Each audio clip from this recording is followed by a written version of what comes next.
Bienvenidos al estudio esta semana titulado Mishpatim, que se puede traducir como justos juicios y se encuentra en Éxodo capítulo 21 al capítulo 24. Y damos comienzo con la bendición de la Torah que dice así: Baruch atah Adonai Eloheinu melech haolam asher bahar banu ha'amim benatan lanu et torato. Baruch atah Adonai noten haTorah. Amén. Bendito eres tú, oh Señor, Dios nuestro, Rey del universo, que nos ha escogido entre todos los pueblos y nos dio su Torah. Bendito eres tú, oh Señor, dador de la Torah. Amén. Así que de nuevo, Mishpatim, Éxodo 21, verso 1 al 24, 18. Y también este Shabbat es un Shabbat especial que se le llama Shabbat Shekalim. Y estaremos también leyendo en Éxodo 30, verso 11 al 16. Esta porción contiene 53 mandamientos, de los cuales 23 son positivos y 30 son negativos. Esta porción contiene 118 versos, 1462 palabras y 5313 letras. Así que de nuevo es Shabbat Shekalim y de eso vamos a hablar un poquito más adelante. Pero antes de comenzar la lectura, quiero públicamente darle las gracias a Franklin y a Víctor por los estudios que dieron en mi ausencia. Muy agradecida por ayudarme con eso, ya que no estaba aquí. Me encontraba en la gran nación de México y quiero darle las gracias oficialmente también al doctor Manolo Zambrano y su bella esposa Mayra por la hospitalidad con la cual me trataron durante esos días que estuve en México. La pasé muy bien, conocí gente hermosa, maravillosa. Tuvimos la oportunidad de dar una charla y conocer gente nueva y oficialmente fui a inaugurar Yeshua Nertamit Iguala, Guerrero en México, con el doctor Manolo Zambrano, que va a estar ministrando en Yeshua en el Tamir Iguala. Si usted vive cerca y desea congregarse, un lugar para congregarse y estudiar la palabra tal y como se debe hacer, como debiéramos entenderla en su contexto, pueden comunicarse con el doctor Manolo Zambrano a Yeshua en el Tamir Iguala @hotmail.com. De nuevo, Yeshua en el Tamir Iguala @hotmail.com. Y le doy toda la gloria al Señor por esa gran bendición, porque a pesar de que somos un grupo pequeño aquí en la Florida, el Señor nos ha extendido a Panamá con los pastores Jesús y María. Tenemos en Argentina con los pastores Augusto y Jenny. Y ahora tenemos en Iguala, México. Así que, y posiblemente, si el Señor lo permite, quizá en algún momento llegaremos a Venezuela. Así que le doy las gracias a todos ustedes que nos escuchan Shabbat tras Shabbat, que se unen a recibir el Shabbat con nosotros, que se unen a estudiar con nosotros. Eh, y le doy toda la gloria al Señor porque nos conocen en toda Latinoamérica y tenemos también personas que nos escuchan desde Italia. Tengo unas damas maravillosas que nos escuchan de allá. Así que un abrazo fuerte a todos ustedes, sobre todo a mi gente nueva, a mi familia nueva de México en Iguala, Guerrero. Así que el Señor está haciendo cosas grandes, maravillosas. No perdamos la esperanza porque este es el tiempo, este es el tiempo de total restauración para todas las naciones. Las cosas que están ocurriendo tienen un propósito. Y lo más importante es que Hashem quiere dar a conocer la verdad de su palabra y lo que Él pide de nosotros, su voluntad, tal y como está escrito en la Torah.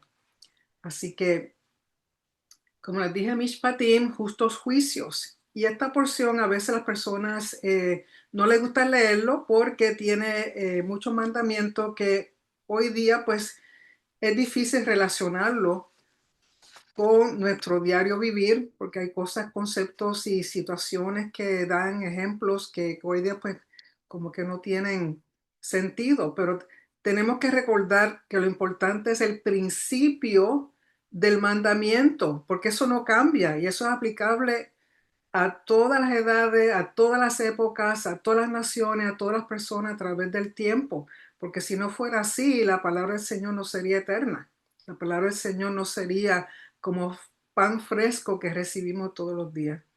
Así que voy a tratar de exponer lo mejor posible esta porción para tener quizás un poquito de entendimiento qué es lo que el Padre está tratando de enseñarnos en esta porción de Mishpatim.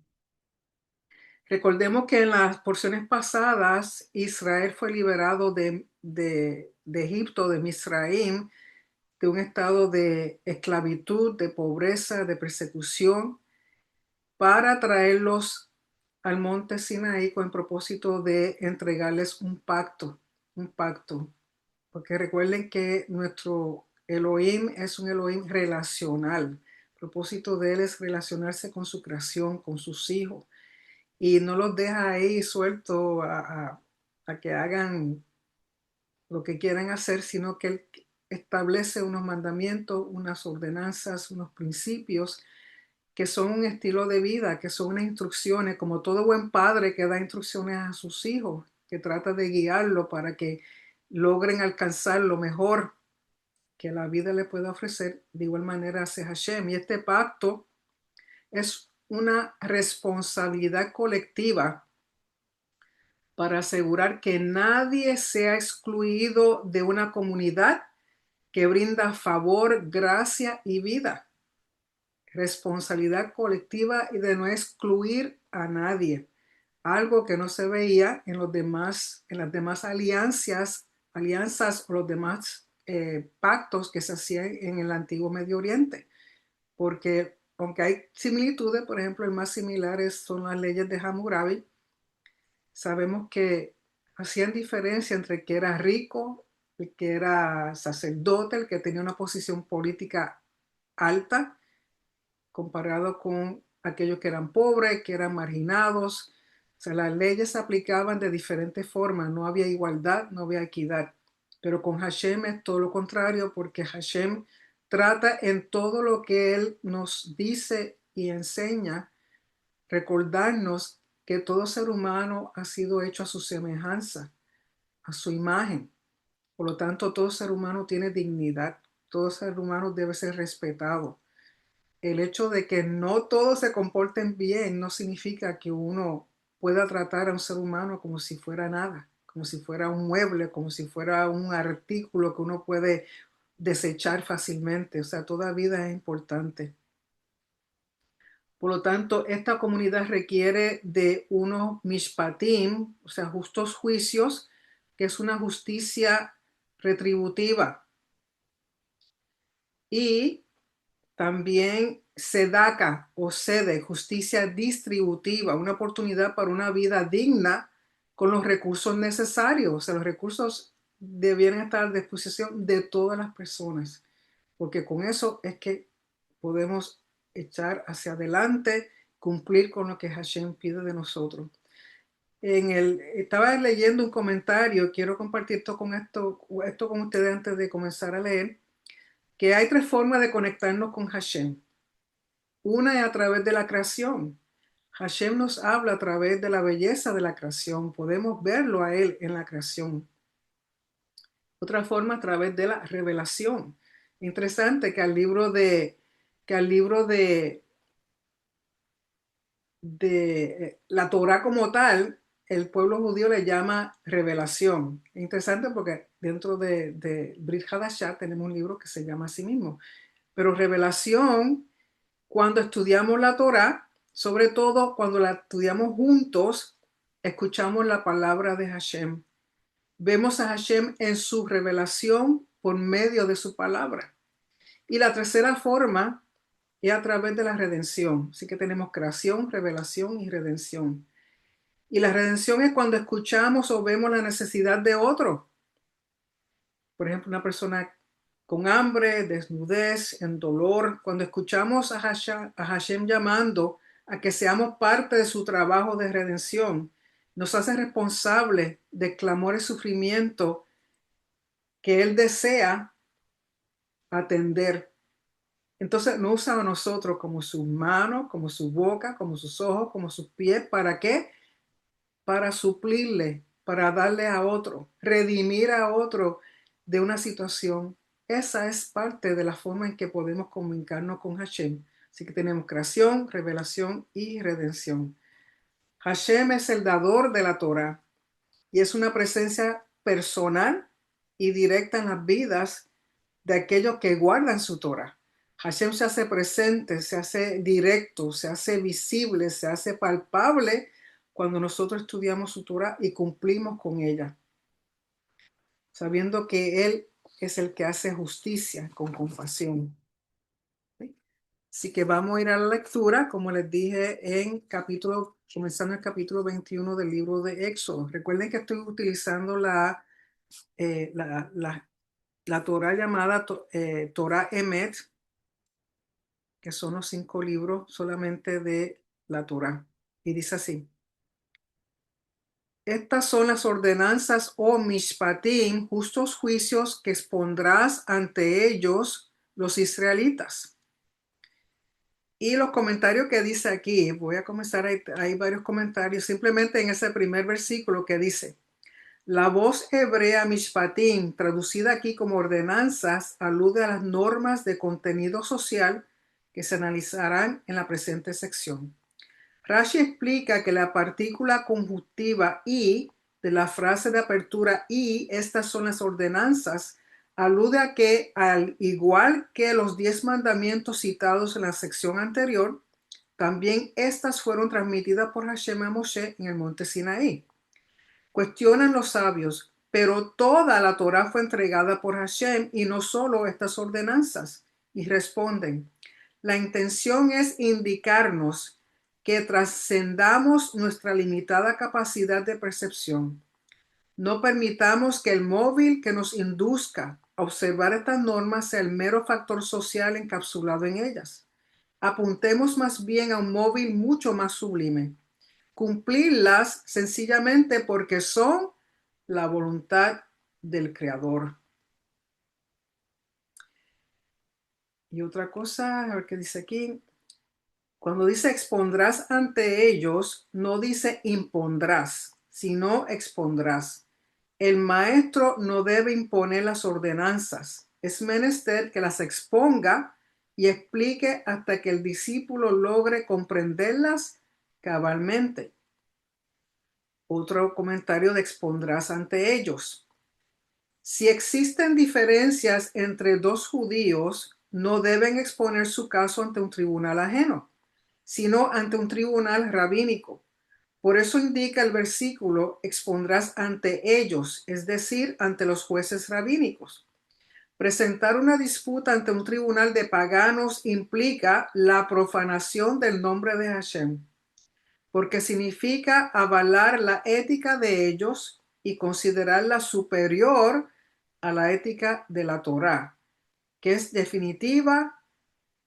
definitiva es la ética de Hashem. ¿Sí? Interesante, ¿no? Verso 2. Si adquieres un esclavo hebreo, aquí utilizan el término esclavo, pero debiera ser siervo. Si adquieres un siervo hebreo, trabajará 6 años, pero el 7º año saldrá libre, sin cargo. Si entra soltero, saldrá soltero. Si entra casado, su esposa saldrá con él. Si su amo le proporciona una esposa y ella le da hijos o hijas, la mujer y sus hijos serán propiedad de su amo y él saldrá solo. Pero en este caso, si el sirviente dijese: quiero a mi amo, a mi esposa y a mis hijos y renuncio a mi libertad, entonces su amo lo llevará ante los jueces, lo arrimará a la puerta colocada en un marco y su amo le atravesará la oreja con un punzón. Así se convertirá en esclavo suyo por siempre, pero el comentario dice que realmente es hasta el jubileo. Una vez llega el jubileo, esa persona queda libre de su servicio. Por lo tanto, cuando habla de siervos, si son hebreos, usualmente hay 2 razones por las cuales una persona se entrega o se da como siervo hebreo. Significa que va a trabajar para otros hebreos. Sucede de dos formas. Número uno, si la persona ha incurrido en una pobreza y no puede pagar sus deudas, es una forma de pagar las deudas dándose en servicio por 6 años a la persona a quien le debe esa deuda. Con eso pues cumple y paga.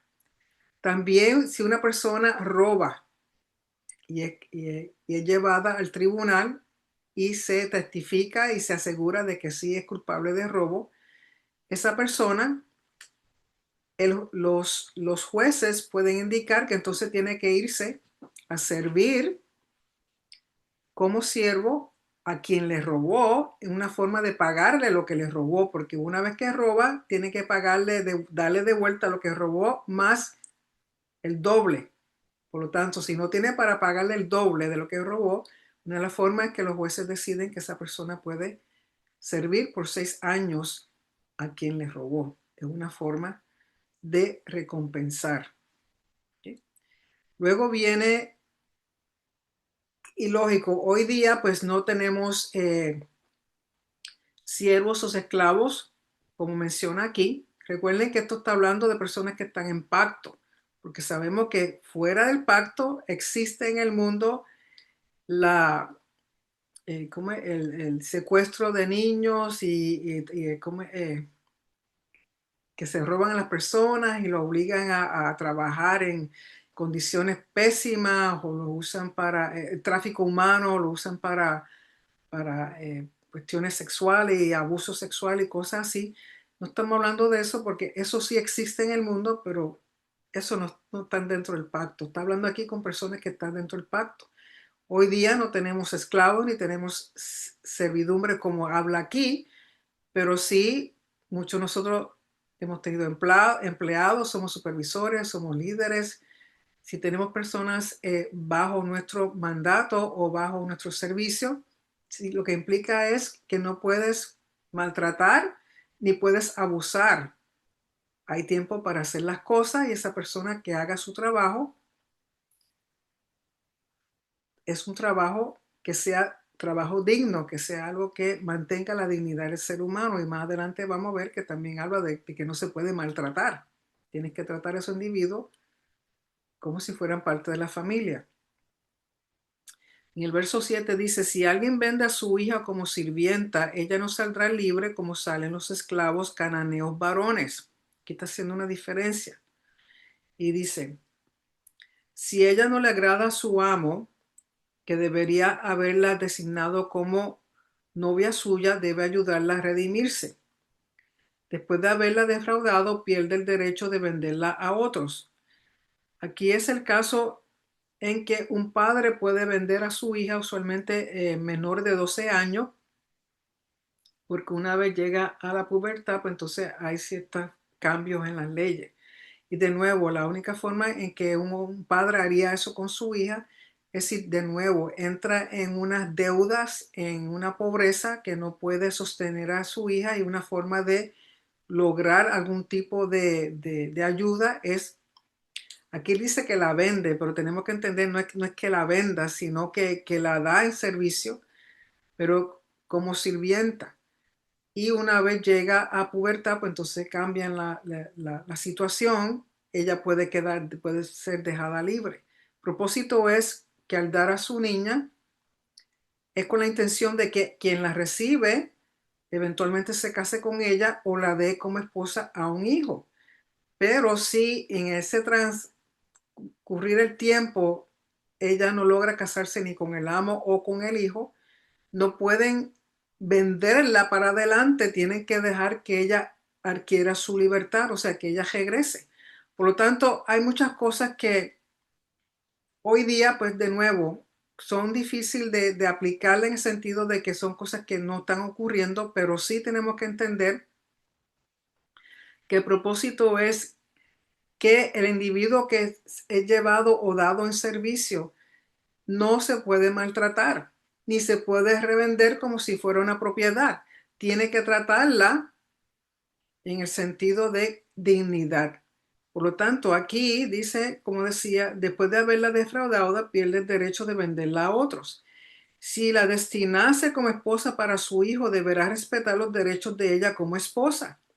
Si él, el patrón o su hijo tomase para sí otra mujer, no podrá disminuirle sus derechos de alimentos, vestimentas y cohabitación.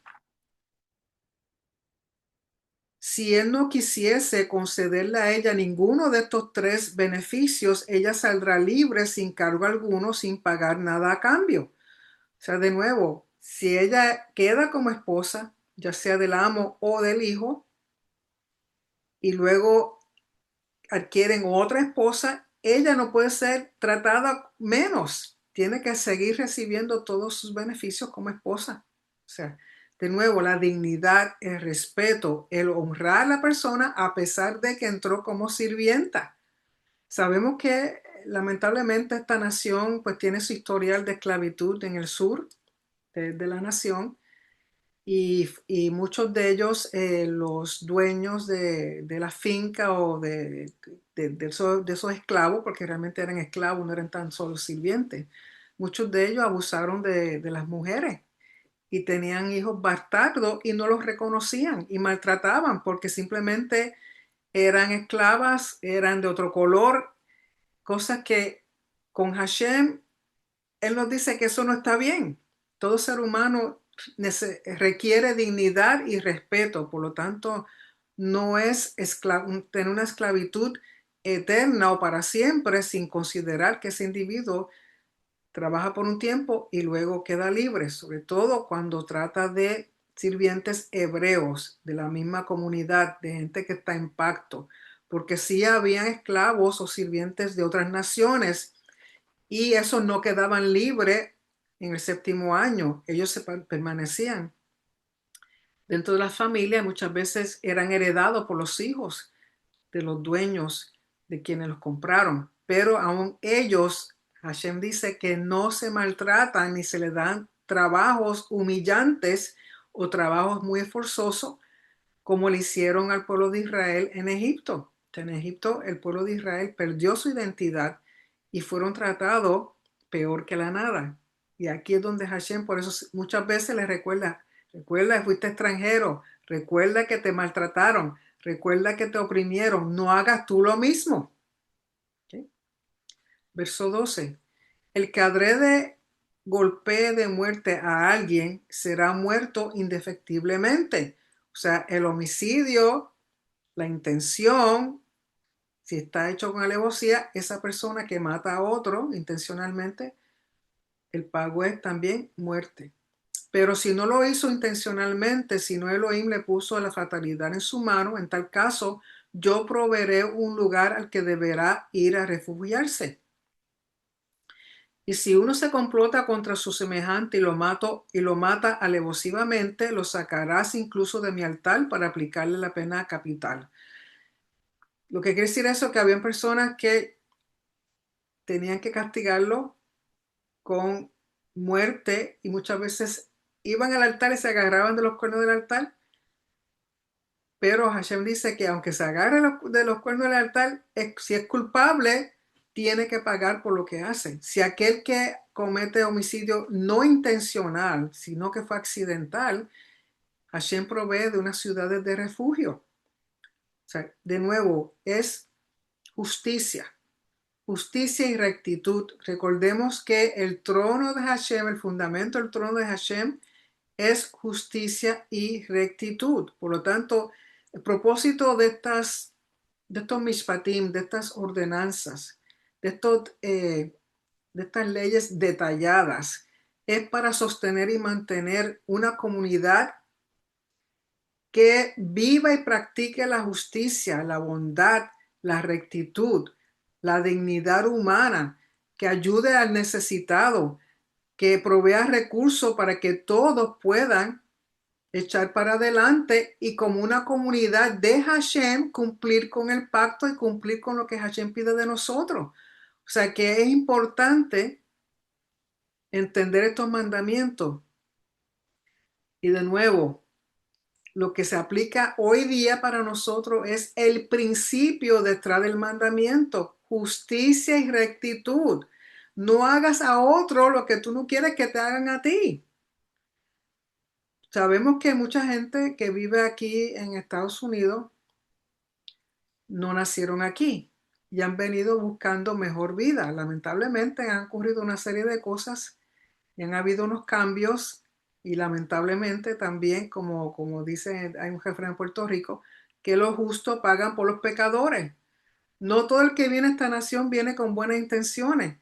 Sin embargo, hay otros que sí, que llevan años trabajando aquí, que llevan años luchando, que tienen su familia, que llevan vidas productivas, decentes. Sin embargo, lamentablemente no han cumplido con todos los requisitos para quedarse y mantenerse aquí y seguir hacia adelante. Y debido a los cambios que han habido, pues muchos han tenido que irse o muchos han sido expulsados de esta nación. El problema es que pagan justos porque por pecadores. Se han llevado a mucha gente buena que no tenían que llevarse o sacar de aquí. Sin embargo, ha pasado. Y de nuevo, no es que esta nación lamentablemente no está en pacto con Hashem como debiera estar, pero para nosotros es aquel que es extranjero, que vive en medio nuestro y que es extranjero, no lo podemos maltratar. No podemos maltratar a ninguna otra persona simplemente por el hecho de que o no nació aquí o no es, como decimos, de nosotros, porque aquí hay personas de todas las naciones. Es más, nos escuchan de muchas naciones. Y el Señor me ha permitido viajar un poco e ir a diferentes sitios. Y lo que he visto es que el vínculo entre todos nosotros es Hashem. Ese es el vínculo que nos une a todos y el más importante y el principal. Y he visto el amor de mucha gente y yo espero que hayan sentido también de parte mía amor hacia ellos, porque no hay diferencia, realmente no hay diferencia. Sí hay diferencia en costumbres, en tradiciones, quizá algunas palabras que se dicen en Puerto Rico, pues no se pueden decir en México o no se pueden decir en Venezuela o algo así, pero fuera de eso, lo que nos une es Hashem. Y más aún cuando todos estamos en pacto, cuando todos entendemos el pacto y todos entendemos lo que dice esta Torá. Y no hay cosa más hermosa que vivir y compartir y convivir en armonía, en amor, en respeto, en dignidad con otro ser humano. Y eso es lo que nos enseña la Torá y eso es lo que nos enseñan los mandamientos. Quizás no los entendamos todos, pero para eso está el Espíritu Santo y para eso está el que podamos comunicarnos con nuestro Rey que nos dio estos mandamientos, porque el propósito es mantener una unidad con respeto, con amor, con shalom, porque por la razón de a quién representamos. ¿Okay? Así que, de nuevo, en el verso 15, al que golpea a su padre o su madre, se le aplicará la pena capital. Porque recuerden que cuando se dieron lo que le llaman los 10 mandamientos, realmente son las 10 palabras en el monte Sinaí, son categorías, básicamente son categorías en los cuales todos los mandamientos se pueden poner bajo una de esas categorías. Por ejemplo, todos los mandamientos que tengan que ver con Shabbat se pueden ir bajo el mandamiento número 4 que tiene que ver con Shabbat. Todos los mandamientos que tengan que hablen en contra de idolatría, que hablen servicio a Hashem, adoración a Hashem, pues entonces iría bajo la categoría del primer mandamiento. Y así sucesivamente, o sea que los 613 caben dentro en uno de esas 10 categorías que es ¿cómo decir? Lo básico con lo cual podemos comenzar. Verso 16. El que rapte a una persona y la venda como esclavo y testigos lo encuentren al secuestrado en su poder, se le aplicará la pena capital. Aquí dice que es por estrangulamiento. Por raptar a una persona, esclavizarla o venderla. Y sabemos que hoy día, como estaba hablando del tráfico humano, cosa terrible que no debiera hacer, pero esas personas no están en pacto. Sin embargo, para aquellos de nosotros que estamos en pacto, no podemos hacer eso, no podemos secuestrar a una persona, abusar de ella, tenerla como esclava o venderla. O sea, eso no cabe en la mente de nuestro Señor. Por eso Él nos da estos mandamientos. O sea, tenemos que entender que otra persona es igual que yo, en el sentido de que estamos hechos a semejanza e imagen de nuestro Creador. Y cuando estamos en pacto, entendemos mejor y apreciamos mejor a todas las vidas que el Señor pone en medio nuestro. Verso 17. El que maldiga a su padre o a su madre se le aplicará la pena capital. O sea, el respeto y el honor a los padres es algo sumamente importante que está dentro de la categoría de los 10 mandamientos y continúa hablando de que hay que honrar, hay que respetar, no se puede maldecir, no se le puede dar, no se le puede pegar. ¿Por qué? Porque los padres, conjuntamente con Hashem, nos dieron vida, nos trajeron a este mundo. Son co-creadores con Hashem. O sea, en ese sentido están al nivel del Padre como creadores. Y no podemos faltarle a ellos, faltarle a ellos, faltarle a Hashem. Por lo tanto, y sabemos que hoy día lamentablemente ocurren una serie de cosas de hijos en contra de sus padres que es terrible. Pero el propósito de estos mandamientos, esta Torah es alinearnos al propósito, al rol y la función que Hashem ha puesto en cada uno de nosotros.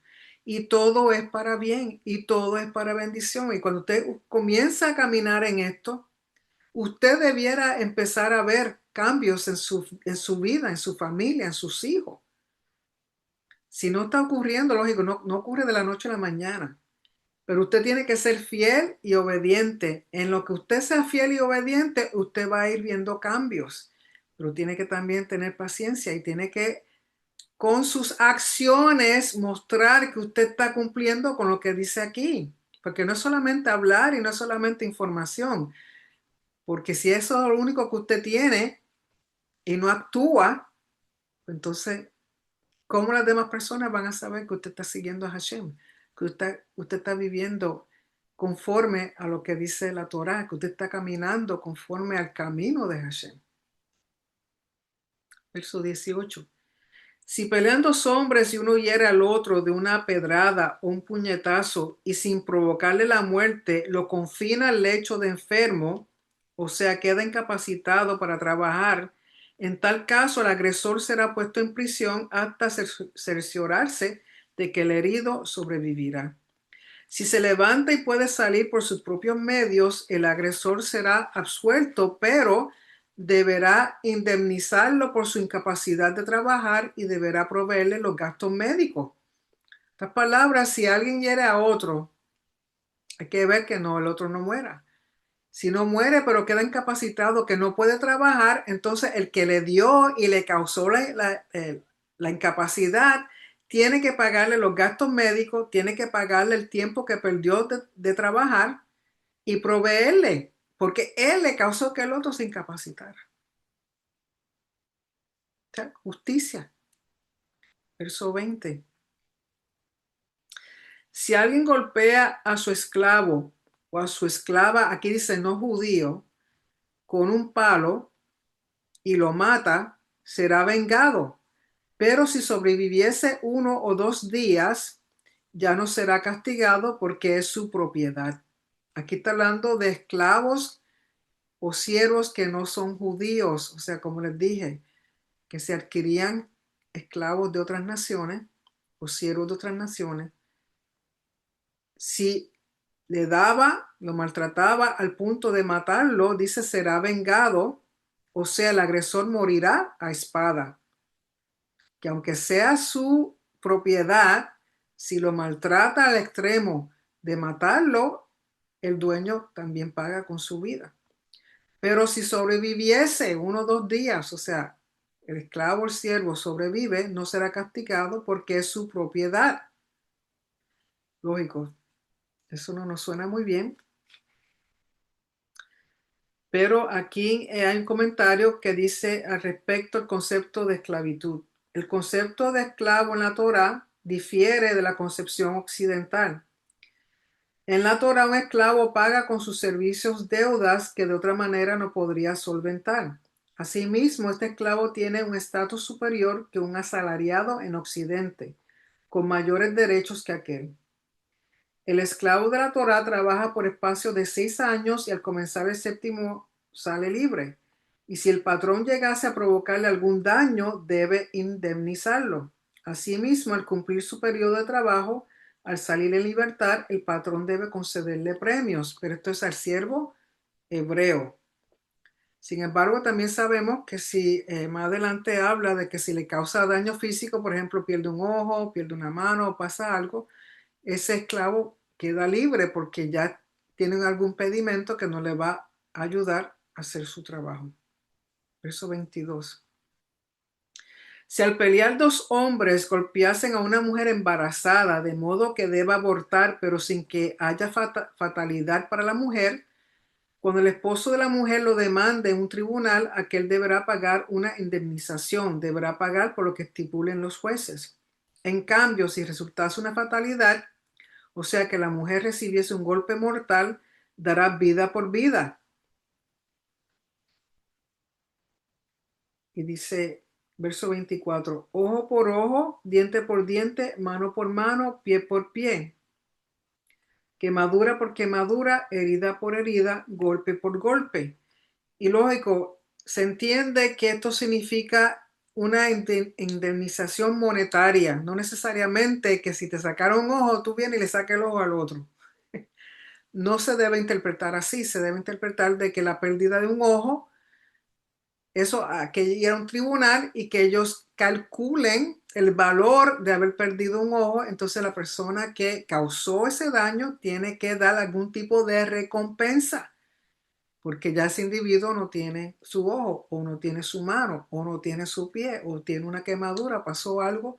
La cosa es que ese individuo que quedó herido, que quedó de una forma incapacitado, hay que hacer y dar de algún tipo de recompensa. Entonces, en los comentarios rabínicos hablan de que es una recompensa monetaria, de acuerdo al valor que los jueces en el tribunal decidan.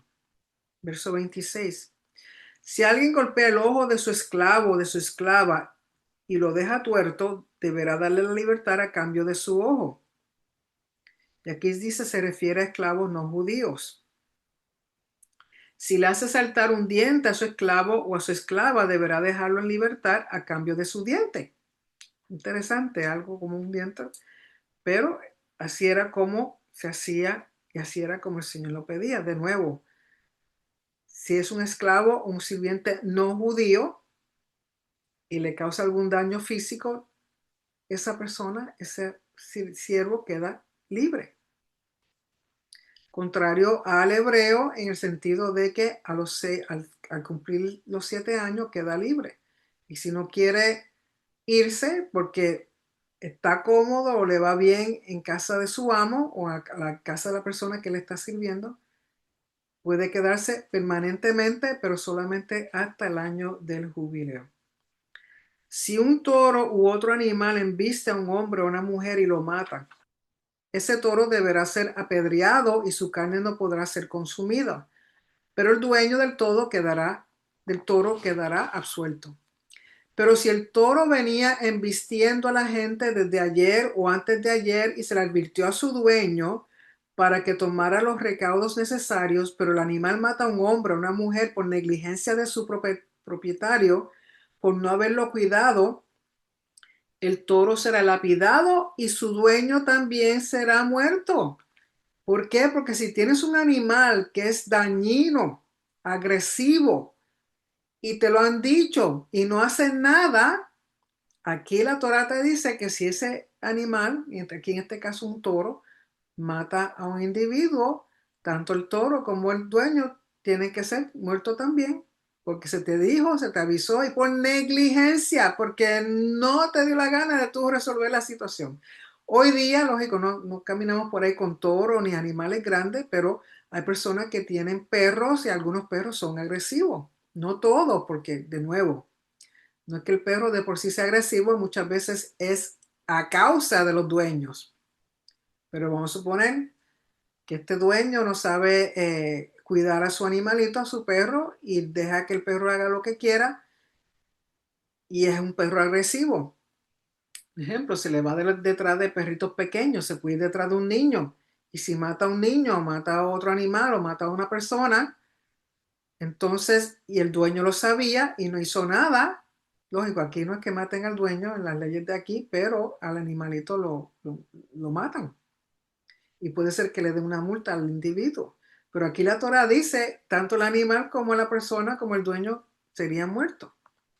En efecto, se le impondrá una multa, deberá pagar por el rescate de su alma lo que le fuese estipulado, tanto si embistiese a un niño o una niña, de acuerdo a esta misma ley se procederá con él. Si el toro embistiese a un esclavo o una esclava, el dueño pagará 30 shekels de plata a su amo y el toro será lapidado. De nuevo, es negligencia. Una persona que tiene un animal, lógico, como dije, hoy día pues no todos tenemos un torito en la casa, pero sí hay muchas personas que tenemos perros. Entonces, si su perro es agresivo y usted no hace nada al respecto, pues entonces hay leyes, por lo menos en esta nación, de que tratan con eso. Porque de nuevo aquí es la negligencia, el no tener cuidado de cómo otra persona es tratada o maltratada por un animal que uno tiene. Verso 33. Cuando alguien destapa un pozo o cava un pozo y no lo tapa y cae allí un toro o un asno, el que hiciera el pozo deberá hacer reposición del animal, deberá indemnizar a su dueño, el animal muerto será de este último, como pago a cuenta de los daños. De nuevo, una persona que cava un pozo, hace un hoyo, por ejemplo, aquí donde yo vivo, hace varios años quitaron unos árboles grandes que habían y no rellenaron donde quitaron los árboles, que dejaron unos huecos bastante grandes, la grama ha crecido y si uno no está pendiente, uno camina, mete el pie y ahí queda. Se puede caer, se puede romper un pie, se puede romper una pierna. ¿Y quién va a resolver? O sea, no piensan en el peligro que pueda causar algo que uno hace, porque siempre tenemos que estar pendientes de las consecuencias de nuestras acciones. Las consecuencias de las cosas que tenemos en nuestro alrededor, en nuestra familia, en nuestro hogar, en nuestra casa. Un ejemplo, lamentablemente, piscinas. A veces las piscinas, yo he conocido ya varios casos en que el niño ha salido, nadie se ha percatado, cae en la piscina, no sabe nadar, se ahoga y vienen a darse cuenta ya que es tarde. Eh, si tienes piscina, tienes que ser responsable de esa piscina, tienes que ser responsable de lo que hay en tu casa. Si tienes armas en tu casa, no las puedes tener sueltas donde quieras, sobre todo si hay niños. O sea, todas nuestras acciones tienen que ser hechas en base a las consecuencias tanto para nosotros como para otras personas. Pensar más allá, ver más allá. Esto que yo estoy haciendo, esto que yo tengo en mi casa, o esto que yo tengo en mi trabajo, o esto que yo estoy haciendo en el patio, o esto, podría causarle daño a otra persona. Es como cuando ocurren aquí los huracanes. Una de las cosas que nos dicen si tenemos cosas en el patio, meterla dentro de la casa. ¿Por qué? Porque con los vientos huracanados, esas cosas son levantadas y pueden caer encima de un carro de otra persona, puede caerle a un individuo y matarlo. O sea, uno tiene que visualizar y pensar en la consecuencia de todo lo que hacemos. ¿Qué es lo que la Torah nos quiere decir? Si hace esto, piensa en lo que, si puede causarle daño a otros, si puede causarte daño a ti, puede causarle daño a tus hijos. Propósito siempre justicia y rectitud, ver más allá de lo que uno está haciendo, ver más allá de lo que tenemos, considerar y pensar en los demás. ¿Por qué? Porque si Hashem piensa en cada criatura, cada ser humano que existe sobre este planeta, en cada animalito, cada insecto, todo lo que él ha creado, él nos quiere enseñar de nuevo también a nosotros que seamos responsables, sobre todo más cuando estamos en pacto. Verso 35. Si el toro de uno embiste al toro de otro y lo mata, deberán vender al toro vivo y dividirse el dinero. Pero si se sabía y estaba establecido que el toro era agresivo y solía embestir desde ayer o incluso de antes y su dueño no lo cuidaba, deberá reponer toro por toro y el animal muerto será suyo del damnificado como pago a cuenta del daño que le fuera provocado. De nuevo, ser negligente, negligencia. Es más, dentro de, como médico, una de las cosas que uno tiene que hacer es tener un seguro en contra de negligencia. Si uno comete un error y le puede causar daño a un paciente, entonces ese seguro paga como indemnización por el paciente por lo cual uno hizo algún daño, una negligencia. Muchas veces es negligencia, el no pensar que esto puede causar daño, el hacer un diagnóstico incorrecto, el hacer una cirugía y quitar el lado contrario de lo que tenía que operar. Que lo sé, que lo he visto, yo gracias a Dios nunca lo hice, pero sí lo he visto fue a arreglarse, qué sé yo qué, fueron a amputarle, por ejemplo, el pie derecho y resulta que le llevan el izquierdo. Hello, negligencia. Sucede, mi gente, sucede. Pero, de nuevo, son las cosas que el Señor trata de evitar que nosotros hagamos. Verso 37. Si alguien roba un toro o una oveja y lo mata o los vende, deberá reponer 5 toros por un toro y 4 ovejas por una oveja. Recuerden que estos son animales que eran muy importantes para este tiempo. El valor muchas veces de una persona era basada en los animales que tenía. Los bueyes los usaban para trabajar, para carga. Las ovejas usaban la piel para hacer vestimenta, la piel para cubrirse, la leche del animal, sobre todo.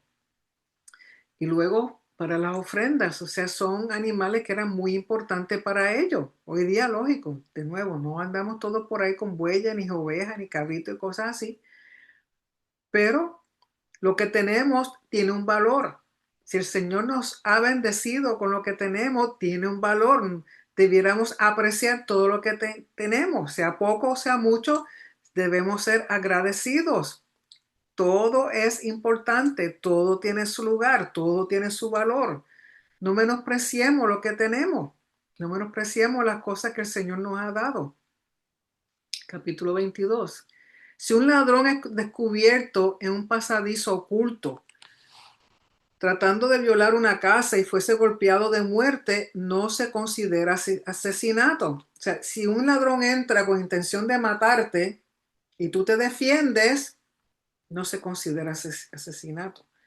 Pero si es evidente que el ladrón no tenía intención de matarlo, tan evidente como que el brillo del sol es salubre para el mundo, en tal caso, si el dueño de la casa mata al ladrón, entonces el caso sí adquiere estatus de asesinato. O sea, si entra un ladrón, es de día y tú lo ves, y él entra pensando que no hay nadie en la casa, y tú lo ves y él se asusta y sale corriendo, y tú lo matas, pues entonces aquí el que va a salir mal es el dueño de la casa y no el ladrón. Es más, aquí ha habido casos en que el ladrón ha demandado al dueño porque le disparó o lo apuñaló.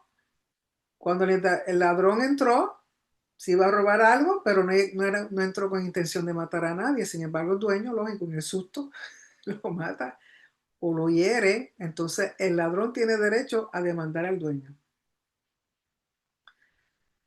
En otras palabras, defensa propia, si tienes, la Torah permite que uno se defienda cuando la vida de uno está en peligro.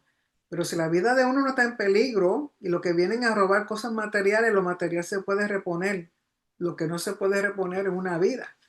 Por lo tanto, a pesar de que es un ladrón y viene con intenciones de robar, si el individuo entra y no tiene arma y usted tiene arma y le dispara, usted el que sale mal. Por lo menos aquí en esta nación, en este estado lo hacen así. Y de aquí también, si el individuo entró con intención de matar, entonces el caso adquiere estatus de asesinato. Un ladrón debe restituir lo que haya robado, pero no está sujeto a la pena de muerte. Y si no tuviese para restituir, deberá venderse como esclavo o siervo por lo que haya robado. Si robó un animal y fuese hallado vivo en su poder, ya sea un vacuno, un asno o una oveja, deberá restituir el doble. Número 4. Cuando alguien conduce a su ganado a un campo o a una viña ajena, tanto si deja su ganado libre, pisoteando los cultivos o pastando en campo ajeno, deberá indemnizar al perjudicado con lo mejor de su propio campo o con lo mejor de su propia viña. Si tienes, de nuevo, si vives en el campo, tienes tu finca, pero deja que tu animalito se vaya a la finca del vecino y se coma todo el pasto o se coma todos los aguacates o se coma todo lo que está allí, el que está mal eres tú porque dejaste que tu animal entrara a propiedad ajena y que pisoteara o dañara los cultivos si tenía unas matitas de algo o se los comió o lo que fuera. Entonces el dueño tiene que pagarle al otro por lo que el animal hizo dentro de su territorio, dentro de su propiedad. Y tiene lógica, pero lo hacen así. Cuando se enciende un fuego, dice, aunque se haya encendido por sí solo y alcanza cardos y consume el grano amontonado, o el que está por cosecharse, o un campo arado, quien encendió el fuego deberá indemnizar. O sea, si ocurre un fuego y se ocurre por causa de alguien, pues esa persona tiene que pagar por el daño que el fuego hizo porque fue quien causó el fuego. Aquí hace poco, creo que en California, alguien adrede causó un fuego que lamentablemente ese fuego se extendió por días y por acres y destruyó muchísimas casas. Me parece que hasta que dieron con el individuo y lógico, esa persona va a cárcel. Toda la destrucción de tantas propiedades y tanta tierra y tanto terreno, tanta cosa. De nuevo, hay que pagar por las acciones de uno. Verso 6. Cuando un hombre le deja a su semejante dinero o objetos en custodia sin pagarle por su servicio y estos fuesen robados de la casa de ese hombre, si se descubre al ladrón deberá restituir el doble. En cambio, si el ladrón no fuese encontrado, el dueño de la casa deberá comparecer ante los jueces para jurar que no ha robado la propiedad de su semejante. En todo caso de juramento malintencionado, ya sea que involucre un vacuno, un asno, un cordero, una vestimenta o cualquier objeto que se perdió, y los testigos digan, aquí está, la causa de los litigantes será presentada ante los jueces. A que los jueces condenen, deberá pagar el doble al otro. O sea, si alguien te da algo a guardar, pero no te está pagando porque guarde eso, y tú dices que lo robaron, hay que demostrar que fue que realmente lo robaron y no que fue que el que está guardando decidió quedarse con eso y dijo que se lo habían robado. Entonces eso se lleva a un tribunal. Y ahí, pues, entonces, si hay testigos, se descubre que la persona realmente no está mintiendo de que realmente se robaron, o si la individuo dijo que se lo robaron, pero fue que él se quedó con ellos, entonces ya los jueces deciden qué se hace y la persona tiene que pagar por lo que robó. Aquí dice el doble. Verso 9. Cuando alguien le entrega en custodia a su semejante un asno, un vacuno, un cordero, cualquier animal, y éste muere, se fractura o es arrebatado sin testigos, entre los dos se resuelve cuando el depositario declara bajo juramento a Hashem que no echó mano para uso personal sobre los bienes de su prójimo. El dueño del animal deberá aceptarlo y aquel no deberá hacer indemnización alguna. Pero si le hubiese sido hurtado, el depositario deberá indemnizar al dueño, pues cobró por sus servicios y por lo tanto en condiciones normales es responsable por el mismo. Si el animal hubiese sido despedazado por fieras y el depositario presenta testigo de que no ha sido negligente en el cuidado del animal, no deberá pagar nada por el animal despedazado. O sea, si te dan algo a guardar y te están pagando, pero pasa algo a ese animal, si fue por causa natural, pues entonces tú no tienes que pagar lo que te dieron. Pero si es por negligencia, te pagaron para guardar algo y por negligencia tuya, ese animalito o lo que fuera, la propiedad se perdió, pues entonces tú eres responsable y tienes que pagar por eso. De nuevo, justicia y rectitud, ya sea con propiedad de otro, ya sea con la vida de otro, o ya sea con las cosas tuyas, tus acciones, lo que tienes, todo es hacer justicia y rectitud, considerar todas las posibilidades de todo lo que existe. ¿Para qué? Para no hacer daño, para no hacer daño de ninguna forma. Verso 13. Si alguien pide prestado un animal y este se quiebra una pata o muere y el dueño no está allí, deberá indemnizar al dueño. En cambio, si estuviese presente su dueño, no deberá indemnizarlo. Si alquilado, la pérdida será cubierta por el precio del alquiler. De nuevo, son situaciones en que o se paga por la situación, no se paga por la situación o está haciendo un alquiler. De acuerdo a lo que esté ocurriendo, entonces se sabe si se va a pagar o no se va a pagar a causa de lo que ha ocurrido. De nuevo, estas cosas, a pesar de que lo dice así, todo esto era llevado a el Beit Din, era llevado a los jueces de las comunidades. Entonces había que haber testigos, los jueces tenían que ver los dos lados, tenían que decidir qué hacer, quién pagaba y quién no pagaba, quién era culpable y quién no era culpable. Si alguien seduce a una mujer virgen que no estuviese comprometida y se acuesta con ella, deberá proveerle un contrato matrimonial como una esposa. Entonces, si se acuesta con una muchachita que no está comprometida y es virgen, tiene que eventualmente casarse con ella y pagar conforme al contrato matrimonial.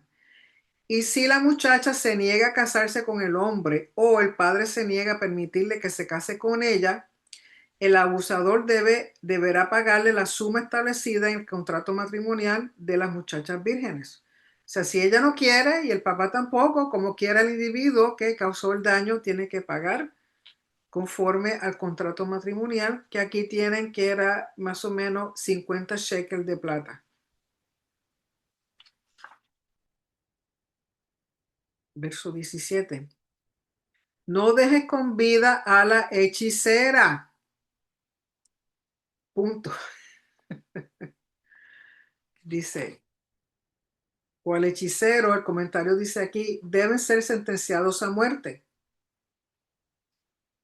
Dice, paralelamente al poder de ejecutar milagros con espíritu de divinidad que Hashem otorgó a los hombres virtuosos, confirió también a la humanidad la capacidad de realizar embrujamientos por medio del espíritu de impureza. Así Hashem estableció un equilibrio armónico entre ambas fuerzas, positivas y negativas, de modo que el libre albedrío realmente fuese tal. Esta capacidad de hacer embrujamientos es considerada un acto de rebelión contra la sumisión al poder divino. O sea que hay ciertas cosas que el Señor permite, pero una persona que esté dentro de la comunidad que practique hechicería, frito ley, ni más ni menos. Al que mantenga relaciones con un animal, se le aplicará la pena capital, o sea, la bestialidad. El que ofrezca ofrendas a ídolos fuera de Hashem será destruido. No hostigues ni oprimas al extranjero, pues extranjeros han sido ustedes en Egipto. No aflijan a las viudas ni a los huérfanos, pues si les causa sufrimiento y si ellos clamasen a mí, yo escucharé su clamor y con gran furia los mataré a ustedes a espada. Entonces las viudas serán sus mujeres y los huérfanos serán sus hijos. O sea, considerar a la viuda, al extranjero y al huérfano, porque en este tiempo, en esta sociedad, eran personas consideradas marginadas, no tienen cobertura, la viuda no tiene cobertura de su esposo. Eh, el huérfano no tiene cobertura de sus padres y el extranjero no tiene ninguna cobertura porque no tiene nada, llega y no tiene su familia, no tiene propiedad, no tiene nada, o sea, son personas que dependen de Hashem para todo y dicen no pueden ser oprimidos, no pueden ser hostigados.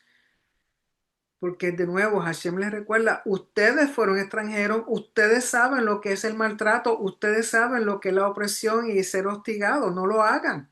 Porque si ellos claman a mí, yo voy a ir en contra tuya, porque por justicia y rectitud, por justicia y compasión.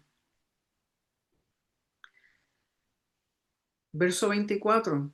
Cuando le prestes dinero a mi pueblo, al necesitado que está contigo, no lo presiones para que te salde su deuda, ni le cobres interés. Si tomas como prenda la vestimenta de tu semejante, deberás devolvérsela antes de que se ponga el sol, pues ese es su único abrigo, es su ropa para resguardar su piel. ¿Con qué dormirá? Cuidado pues, si clamase a mí, yo escucharé su llamado, porque soy compasivo. O sea, muchas veces daban su vestimenta como garantía. Entonces dice, devuélvale su vestimenta, porque quizás eso es lo único que él tiene para vestirse y para cobijarse de noche. Así que, de nuevo, piensa en el daño que le estás haciendo a otro con tus acciones. Sé justo, sé recto. Haz conforme a como tú quieres que hagan contigo. Verso 27. No blasfemes a Elohim ni maldigas a ningún líder de tu pueblo. No demores tu bikurim o primicias. Dice, al mayor de tus hijos consagrarás a mí. Lo mismo harás con tus vacunos y con tu ganado menor. 7 días estará el animal primogénito con su madre y el octavo día me lo entregarás. O sea que ya el octavo día se puede ofrendar. Sean hombres de santidad para mí, no coman carne de animales despedazados en el campo, échenla a los perros. Habla de las primicias, no tardes en dar tus primicias. Si tú tienes ofrendas agrícolas, no tardes en darlas conforme a como dice la Torá. De igual manera, el primogénito de tus hijos, así como las primicias de la tierra, el primogénito es tu primicia, lo primero que te da Hashem, dice, consagrarlos a él. Capítulo 23. No aceptes rumores falsos, no te hagas cómplice de un corrupto para hacerte testigo fraudulento. No sigas a la mayoría para hacer el mal. No juzgues en un proceso inclinándote hacia la mayoría que desvirtúa la justicia. No favorezcas ni siquiera al pobre en su causa. De nuevo, aquí está dirigido a los jueces. No aceptes rumores falsos, no usen un testimonio falso. No seas cómplice de un corrupto. No sigas la mayoría porque no siempre la mayoría está en lo correcto. Si lo que tú piensas y lo que tú sientes es conforme a la Torá, y usted sabe que la mayoría de la gente no sigue la Torá, aunque son la mayoría y digan una cosa, tú sabes en tu corazón que lo que Hashem dice va por encima de lo que la mayoría dice. Verso 4. Cuando encuentres el toro de tu enemigo o su burro extraviado, devuélveselo. Si ves el burro de tu enemigo caído bajo su carga, te negarás a ayudarlo, sin duda lo ayudarás. En otras palabras, a pesar de que una persona que tú consideras tu enemigo o ella te considera tu enemigo, por amor al animalito, para que no sufra, tú vas a ayudar a que ese animalito no sufra. No desvirtúes el derecho de tu gente pobre en su causa judicial. Toma distancia de la palabra falsa. No ejecutes al inocente o al virtuoso, pues yo no exoneraré al perverso. O sea, aún a los animalitos el Señor tiene consideración. Es en contra de la Torá ser cruel a un animal. Es en contra de la Torá cazar por deporte. A los animales el Señor los quiere muchísimo y considera, ¿por qué? Porque muchas veces no se pueden defender y usualmente es alguien abusivo, grande, que los maltrata y eso es incorrecto y eso está en contra de la Torá, porque aún a los animales el Señor considera. De igual manera, porque una persona sea pobre no significa que no vas a hacer un justo juicio, porque usted haya envuelto dinero o no haya envuelto en dinero. O sea, un juez tiene que ser justo y tiene que ser ciego en términos de clases sociales, en términos de títulos, en términos de que si es tu amigo o es tu familiar y aquel no lo es, o sea, no puede ser imparcial, tiene que ser justo, porque es justicia lo que está llevando a cabo, sobre todo cuando es dentro de la comunidad de pacto. Y si no acepte soborno, pues el soborno ciega a los que ven y corrompe las palabras justificadas. No oprimas al extranjero. Ustedes ya conocen los sentimientos de un extranjero, pues fueron extranjeros en Egipto. ¿Cuántas veces habla de eso? Verso 10. 6 años cultiva tu tierra y cosecha su producto, pero el séptimo año deberás dejarla libre y sola para que coman de lo que crece naturalmente los pobres de tu pueblo. Y lo que sobre de ellos lo comerán los animales del campo. Lo mismo deberás hacer con tus viñedos y tus olivos. En el séptimo año todos pueden comer libremente los productos de la tierra sin necesidad de apartar los diezmos. Haz durante 6 días todo tu trabajo, pero el séptimo día deberás dejar de trabajar para que descansen también tu toro y tu asno y recuperen sus fuerzas. El hijo de tu sirvienta y el extranjero. Cumplan todo lo que les dije. No mencionen el nombre de dioses ajenos ni de tu boca, ni que tu boca provoque que sea escuchado de boca de otros. O sea, el Shemitah y el Shabbat, el año sabático, la tierra también necesita su descanso cada 7 años. Lógico, está hablando aquí de la tierra de Israel. Cada 7 años hay que darle descanso. De igual manera en el Shabbat, tienes 6 días para trabajar. El séptimo día le pertenece al Señor. El séptimo día no es para hacer lo que tú quieras ni para complacerte a ti mismo, es para complacerlo a Él. De 7 días, tienes 6 para hacer todo el dinero que te dé la gana, para trabajar todas las horas que te dé la gana. Pero recuerda que el séptimo día le pertenece al Señor. Es el día para Él y para estar con tu familia sirviendo a Hashem. Así que, de igual manera, la tierra. Luego el verso 14 dice, 3 fiestas de la peregrinación celebrarás para mí durante el año. Cuida la fiesta de los matzot. 7 días comerás matzot, pan ácimo, como te he indicado en el momento establecido en el mes de Aviv, pues en él saliste de Egipto. Nadie se presenta ante mí con las manos vacías, o sea, con las ofrendas correspondientes a cada festividad. También cuidará la fiesta de Katsir o de la cosecha Shavuot, fiesta de las primicias de tu labor, de lo que sembraste en el campo. Y la fiesta de Asif o de Sukkot, después del fin de año, cuando coseches todo lo que hayas sembrado en el campo. 3 veces por año debe presentarse todo hombre ante el amo del universo Hashem. No sacrifiques la sangre de mi ofrenda de Pesach en presencia de Hametz o levadura. Que el cebo de la ofrenda festiva no pase la noche fuera del altar hasta la mañana. Los primeros frutos de tu tierra llévalos a la casa de Hashem, tu Elohim, y no cocines al cabrito en la leche de su madre. Así que aquí habla del Shabbat, de Shemitah y de las 3 fiestas que obligatoriamente todo varón tiene que presentarse. Y cuando dice todo varón, por lógica es el varón con toda su familia, 3 veces al año. Se presenta ante Hashem con la ofrenda correspondiente de cada festividad. Y los primeros frutos hay que llevarlos a la casa de Hashem. Y cuando dice no cocina el cabrito en la leche de su madre, hay dos formas de interpretar eso. Hoy día los rabinos han decidido que eso significa que no se puede mezclar carne con lácteos. Pero mucho antes de eso, el entendimiento era que el cocinar un cabrito en la leche de su madre correspondía a un rito que tenía que ver con ritos paganos de fertilidad. Entonces, está prohibido hacer eso porque está asociado con esos tipos de ritos.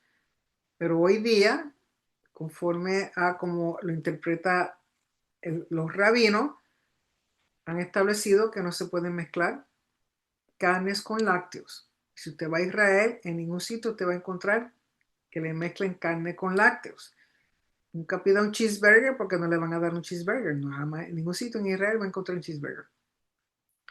Por lo tanto, eso es lo que interpretan, eso es lo que enseñan y eso es lo que siguen. ¿Okay? Verso 20. Mira, yo envío un mensajero ante ti para protegerte en el camino y para llevarte al sitio que tengo preparado. Cuídate de él, obedece su voz, no te rebeles contra él, pues no perdonará tu transgresión, pues mi nombre está en él. Es interesante porque el comentario dice que creen que está hablando de Metatrón, del ángel llamado Metatrón. Pero para mí el mensajero del pacto es el Logos, el Memra, que estaba siguiendo al pueblo mientras anduvo por el desierto para protegerlos y asegurarse de que lleguen al sitio que tienen que ir y además asegurarse de que el pacto se lleve a cabo. Verso 22. Pues si obedeces su voz y haces todo lo que yo te diga, yo seré el enemigo de tus enemigos y oprimiré a tus opresores. Mi mensajero irá delante de ti y te conducirá a la tierra del amorreo, geteo, todo lo feo, a quienes aniquilaré. No te arrodilles ante sus dioses, no les rindas culto ni te conduzca por sus malos senderos. Por el contrario, destrúyelos por completo y demuele sus monumentos. Adoren a Hashem o sirvan a Hashem, Elohim de ustedes, y él bendecirá tu pan y tu agua. Yo quitaré de ti las enfermedades. Interesante que aquí con respecto a adorar o servir a Hashem dice, de acuerdo con Maimónides, el precepto positivo de orar a Hashem lo derivamos del presente versículo. Los conceptos adorar, servicio se refieren al servicio del corazón, es decir, la plegaria. Como bien sabemos, en exilio las plegarias toman el lugar de los sacrificios que se ofrendaban en el gran templo de Jerusalén. Sin embargo, cuando el gran templo estaba en pie, eran los sacerdotes, solo ellos, quienes llevaban a cabo el servicio de los sacrificios en nombre de todo el pueblo. No obstante, en la actualidad, cuando en la realidad del destierro en el que nos encontramos el servicio en el templo ha quedado descontinuado, todos y cada uno de nosotros gozamos del privilegio de llevar a cabo el papel del más encumbrado de los sacerdotes. Todos y cada uno tenemos la posibilidad única de llevar a cabo el servicio a Hashem, servicio que en épocas del gran templo era privativo de los sacerdotes, tan solo dirigiendo una plegaria al cielo.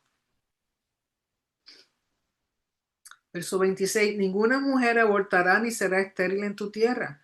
Yo haré que se cumpla la totalidad de tus días y no mueras antes de tiempo. El terror de los pueblos paganos hacia mí precederá tu marcha y confundirá a todos los pueblos a los que llegues. Haré que todos tus enemigos te den la espalda. Enviaré aquí dice, Zirá, unos explican que es un insecto, algunos dicen que es una abeja, pero aquí dice, o una avispa, dice, la tzirá era un insecto que arrojaba una secreción enseguecedora e inyectaba un veneno mortal. Enviaré a la tzirá delante de ti para que expulse al pueblo hitita, cananeo y jivita. No los eliminaré de tu presencia un año, sino paulatinamente para evitar que la tierra quede desolada y las fieras salvajes te sobrepasen. Poco a poco iré expulsándolos de tu presencia hasta que sean numerosos y puedas heredar la tierra. Estableceré tu frontera desde el mar Suf hasta el mar de los Filisteos y desde el desierto hasta el río Éufrates. Pues entregaré en tu mano a los habitantes de esa tierra y tú los expulsarás de tu presencia. No hagas pacto ni con ellos ni con sus dioses. Ellos no deben habitar en tu tierra para que no te hagan pecar contra mí adorando sus dioses, lo cual sería una trampa fatal para ti. El capítulo 24 dice, él le dijo a Moshe, asciende hacia Hashem tú con Aarón, Nadab y Abihu y 70 de los ancianos de Israel. Solo Moshe que se acerque hacia Hashem, que los demás no se acerquen ni tampoco el pueblo ascienda con él. Moshe fue y le transmitió al pueblo todas las palabras de Hashem y todas las ordenanzas. Y el pueblo respondió unánimemente, todo lo que dijo Hashem lo haremos. Moshe escribió todas las palabras de Hashem. Muy temprano por la mañana se levantó y construyó un altar al pie del monte y 12 monumentos por las 12 tribus de Israel. Luego mandó a los primogénitos de los israelitas que ofrecieran ofrendas olá, o sea, holocaustos, y sacrificaron novillos a Hashem como ofrendas shelamim, ofrendas de paz. Entonces Moshe tomó la mitad de la sangre y la vertió en tazones y la otra mitad la salpicó sobre el altar. Y después tomó el libro de la alianza, el pacto, la Torá, y se lo leyó al pueblo. Y ellos respondieron, todo lo que dijo Hashem haremos y obedeceremos. Esta palabra que antes de escuchar ya ellos estaban diciendo que iban a obedecer. Que muchas veces en la obediencia, en el actuar, es que conocemos y entendemos y aprendemos el mandamiento. Entonces Moshe tomó la sangre y salpicó sobre el pueblo, diciendo, miren la sangre de la alianza que Hashem selló con ustedes acerca de todas estas cuestiones. Y ascendió Moshe con Aarón, Nadab y Abihu y los 70 los ancianos de Israel. Entonces vieron al Elohim de Israel, bajo sus pies había como un piso de piedras de zafiros, que era como la esencia misma del cielo en pureza. Él no hizo daño a los notables de Israel, quienes a pesar de haber visto a Elohim, siguieron con vida comiendo y bebiendo. ¿Por qué? Porque se están comiendo las ofrendas de Shelamim. Acaban de sellar el pacto con sangre. Recuerden que la sangre que Moshe rocía sobre la Torá y sobre el altar y luego al pueblo es lo que hace un vínculo, los une. O sea, el altar representa a Hashem.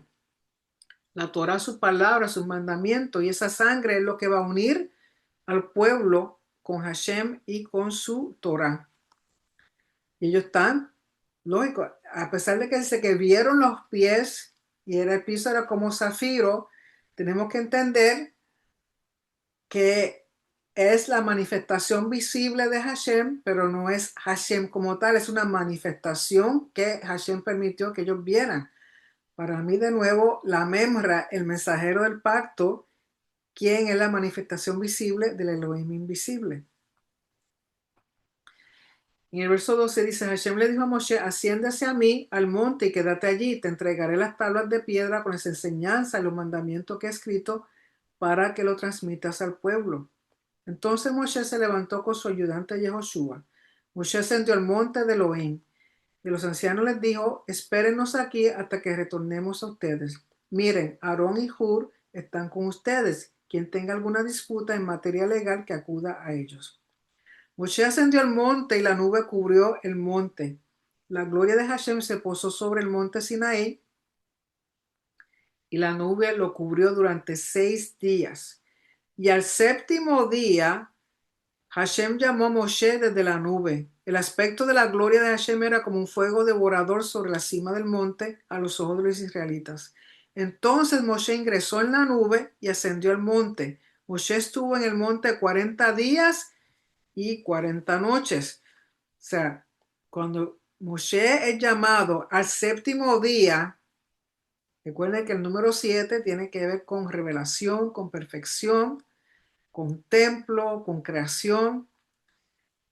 Moshe entra a una dimensión más allá de este planeta. Él entra a la eternidad. Él entra a ver directamente el templo que está allá en los cielos, a ver el trono, porque recuerda que todo lo que él ve, él tiene que recordar para entonces transmitirlo cuando regrese, porque se va a construir el Mishkan, se va a construir lo que en un futuro también será el templo. Por lo tanto, Moshe tuvo un privilegio que fuera de Yeshua, ninguna otra persona ha tenido ese privilegio de ver todo lo que le fue permitido allá en el cielo. Y recordando que es Shabbat Shekalim, y Shekalim del Shekel, Shekalim es el plural, y es porque el primero de Adar, un mes antes de que comience Pesach, un mes antes del mes de Aviv o de Nisan, se recolectaba medio shekel de todo varón israelita, porque eso era una contribución para el mantenimiento del templo, para el mantenimiento de los alrededores del templo, preparando todo para cuando viniera a empezar a Pesaj, que es la primera festividad dentro del calendario bíblico, para cuando vinieran los peregrinos a traer sus ofrendas, que todo estuviera bonito, limpio, cuidado, tener todo lo necesario para que se pudiera llevar a cabo la festividad. Por lo tanto, el primero de Adar, que el mes de Adar comienza creo que es en marzo, como a mediados de marzo, calendario hebreo, entonces entramos en el mes de Adar. El primero de Adar se anuncia públicamente sobre el pago del medio shekel. El 15 de Adar se hace la lectura de Megila Esther, o sea, del libro de Esther en las ciudades amuralladas. Recuerden porque para el 13 de Adar eh, es cuando ocurre el ayuno de Esther y luego lo que Amán había intentado en un sorteo, en una fecha que había salido en el sorteo, matar y liquidar a todos los judíos y sabemos que hubo salvación para los judíos para ese tiempo. Por lo tanto, el primero de Adar se anuncia públicamente que se va a recoger el pago de medio shekel. El 15 de Adar se hace lectura del libro de Esther en ciudad amurallada. Se reparan los caminos y las plazas y los mikvaot, o sea, las piscinas de inmersión, del ritual de inmersión. Se marcan las tumbas y las mesas de los cambistas se ponen en las provincias. Ya estamos hablando de cuando esto se hacía en el tiempo de que estaba el templo. ¿Y por qué tenían que marcar las tumbas? Porque las personas que venían camino de peregrinaje se hacían inmersión para evitar quedar impuros al pisar una tumba o tocar un área donde había sido una persona muerta.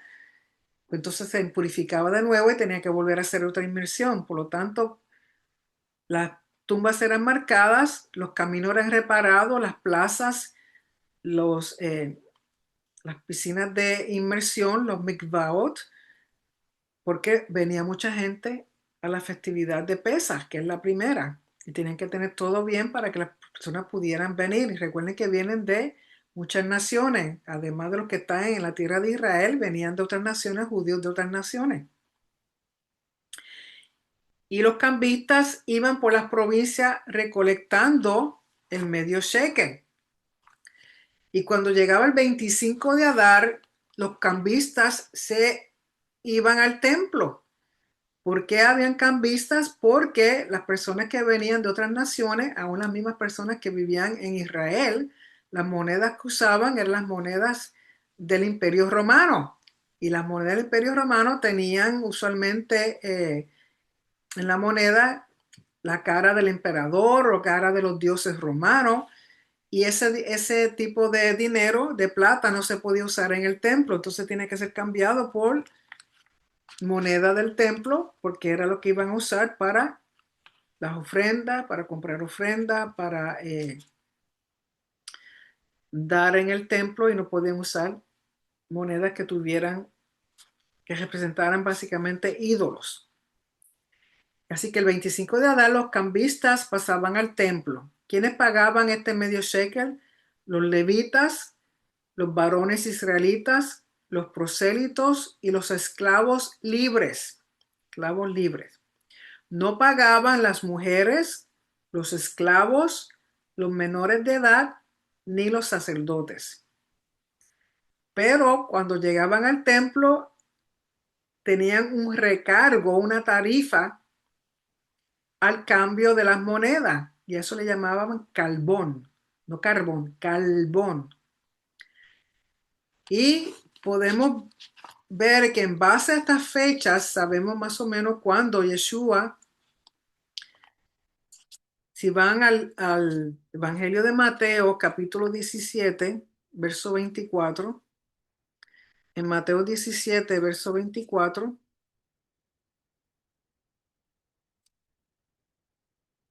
al 27 dice: cuando llegaron a Capernaum, vinieron a Pedro los que cobraban las 2 dracmas, o sea, el medio shekel, y le dijeron: vuestro maestro no paga las 2 dracmas. Si están en Capernaum, están en las provincias los cambistas.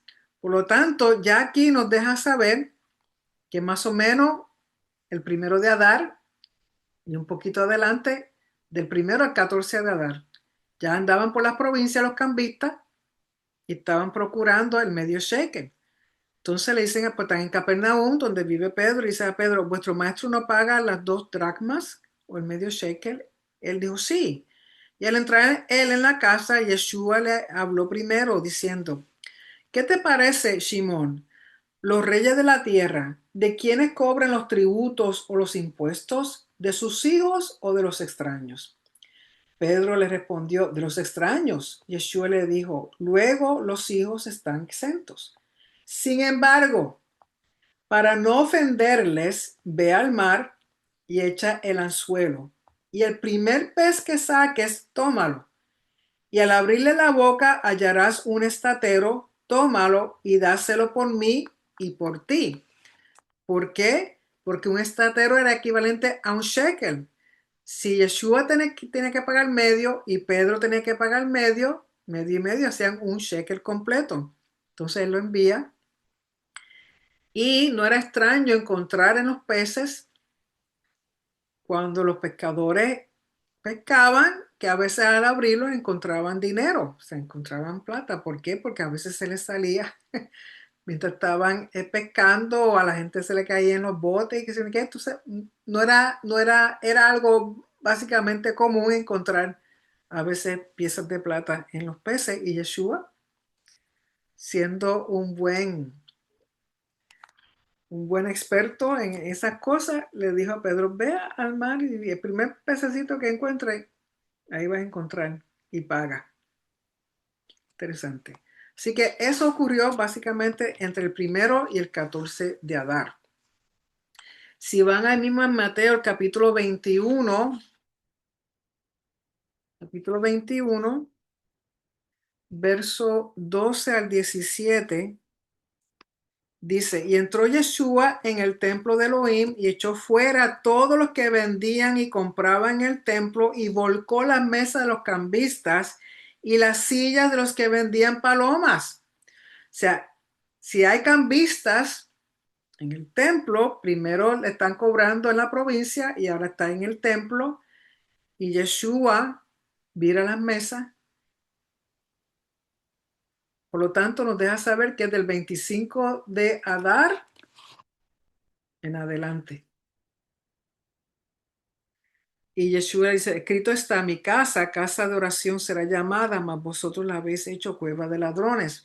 ¿Por qué cueva de ladrones? ¿Recuerdan la tarifa extra que le estaban cobrando, el recargo, el carbón? Y muchas veces era demasiado. Mucha gente que venían de afuera, de lejos, que venían ya con una cantidad fija y se encuentran con que tienen que pagar más de lo que trajeron, pues muchas veces tenían que buscar una ofrenda menos costosa para dar.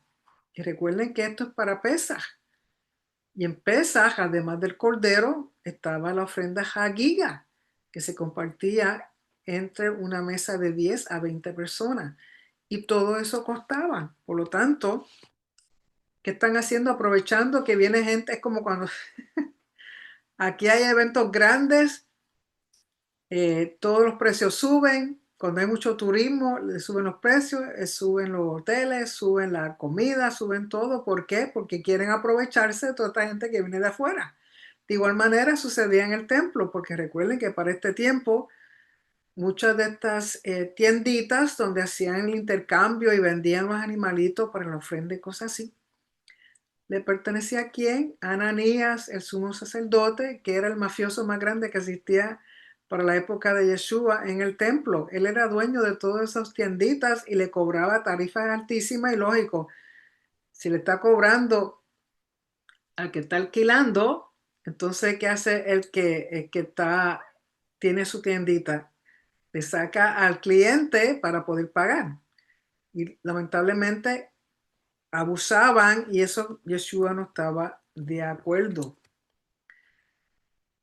Vayan a Juan capítulo 2, en Juan 2, verso 13.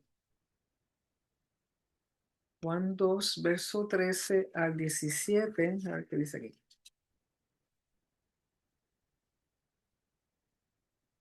Cuando dice, estaba cerca la Pascua de los judíos y subió Yeshua a Jerusalén, Pesaj, y halló en el templo al que vendían bueyes, ovejas y palomas y a los cambistas allí sentados. O sea, aquí confirma que esto está ocurriendo para la época de Pesaj, que ya es después del 25 de Adar, que se están coleccionando cambiando las monedas para poder ofrendar, cambiar las monedas que se usaban localmente o en las otras naciones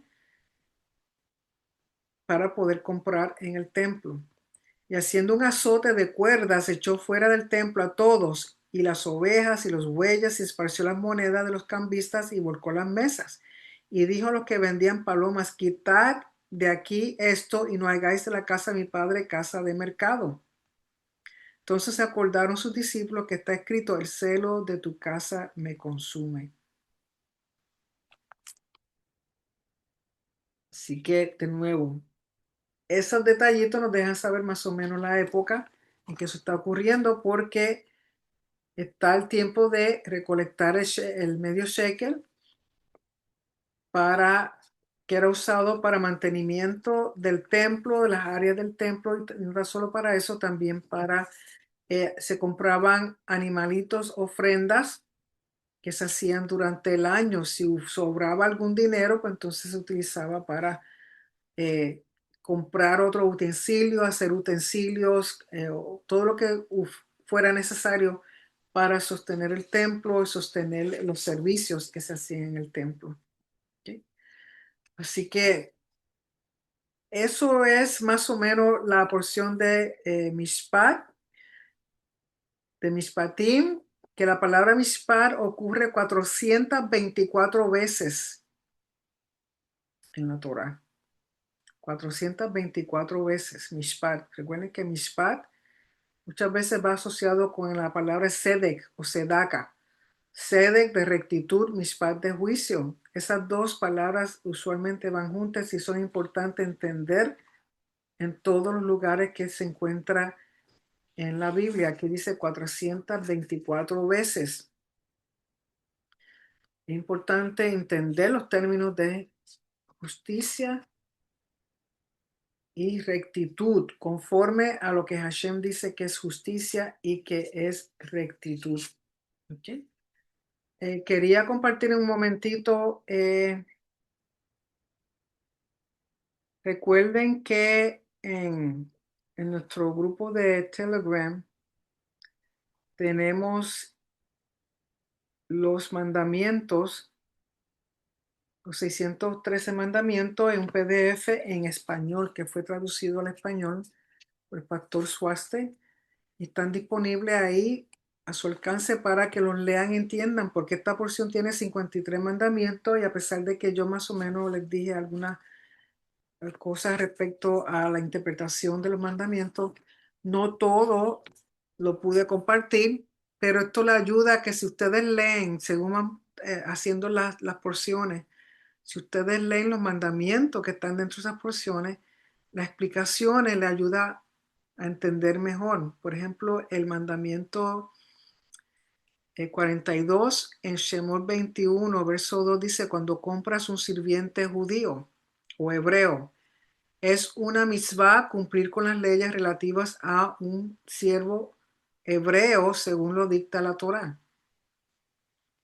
Dice, esta mitzvah trata de una persona a quien el Beit Din vendió como esclavo. Beit Din es eh, los jueces, o sea, donde se hace la corte judicial que había en cada pueblo. Y recuerden que cuando no se podía resolver en el pueblo, entonces iban a Jerusalén. Y el precio de compra se usaría para pagar un robo que cometió. El Beit Din no puede vender un esclavo judío en una subasta pública donde se venden esclavos, sino que debe venderse de manera digna. Un esclavo judío debe trabajar durante 6 años, tan pronto como comience el séptimo año debe ser liberado. Sin embargo, si ocurre un año de jubileo durante esos 6 años, el esclavo se libera automáticamente. El amo tiene prohibido darle a un esclavo judío trabajo duro, ilimitado o trabajo innecesario simplemente para mantenerlo ocupado. Además, un esclavo judío debía ser tratado con respeto por su dignidad. El amo tiene prohibido humillar a su esclavo judío, ordenándole que realice deberes degradantes o incluso llamándolo esclavo. El amo debe tratar a su esclavo judío igual que a cualquiera de los miembros de su familia en lo que respecta a la comida, la ropa y la vivienda. Está prohibido pedirle a un esclavo judío que realice cualquier tipo de trabajo que no sea el oficio o trabajo al que está acostumbrado. El amo está obligado a mantener a la esposa y a los hijos de su esclavo judío. Si un esclavo judío se ofrece voluntario para permanecer al servicio de su amo y repite en presencia del Beit Din, su negativa a dejar al amo lo lleva a una puerta donde le abre un agujero en la oreja derecha. Esto sirve como señal de que permanece esclavizado hasta el próximo año jubilar. Perspectivas. Hashem deseaba que actuemos con bondad y compasión hacia un esclavo judío, desarrollemos cualidades nobles. El propósito de esto es entrenarnos en mejores rasgos de carácter y ayudarnos a alcanzar un mayor grado de perfección en nuestras relaciones con nuestros compañeros judíos. Ese es solamente ese mandamiento. Pero aquí están los 53 que yo les recomiendo que en cada porción que contenga mandamientos, usted haga un esfuerzo por leerlos para que entiendan mejor la explicación y la interpretación de estos mandamientos, porque a veces pensamos una cosa y resulta que no es así. Es importante entender, porque cuando entendemos las cosas es más fácil poderlas hacer. Así que yo compartí específicamente esos 53 mandamientos de esta porción, lo puse en Telegram, pero también está el PDF completo, está disponible a todos ustedes, que les recomiendo que lo bajen a su computador o a su tablet, donde sea, y según van las porciones, los vayan leyendo, porque esta tiene 53, pero cuando lleguemos al libro de Levítico, vamos a ver que hay, algunas tienen 70, 80, 90 mandamientos y poquito a poco, si los van leyendo, pues van entendiendo mejor. No los voy a leer todos los mandamientos porque estaríamos aquí otra hora más. Y como siempre, quiero darle la oportunidad de que puedan, si tienen alguna pregunta, de que puedan hacerla, o si quieren algún comentario. Déjenme subir aquí el volumen un poquito. Si hay alguna pregunta o comentario, sé que hay algunas en el chat. Déjame ver qué está puesto aquí. Dice, ¿quién es de Iguala? No sé. En el estudio haré pregunta por eso. Déjame ver, chalo, chalo, de la mía. Bueno, quisiera preguntar de WhatsApp, no se me pone entonces WhatsApp, estudio, ok. Si alguna persona tiene alguna pregunta, algún comentario, por favor, lo puedes poner en el chat o pueden abrir su micrófono como ustedes gusten.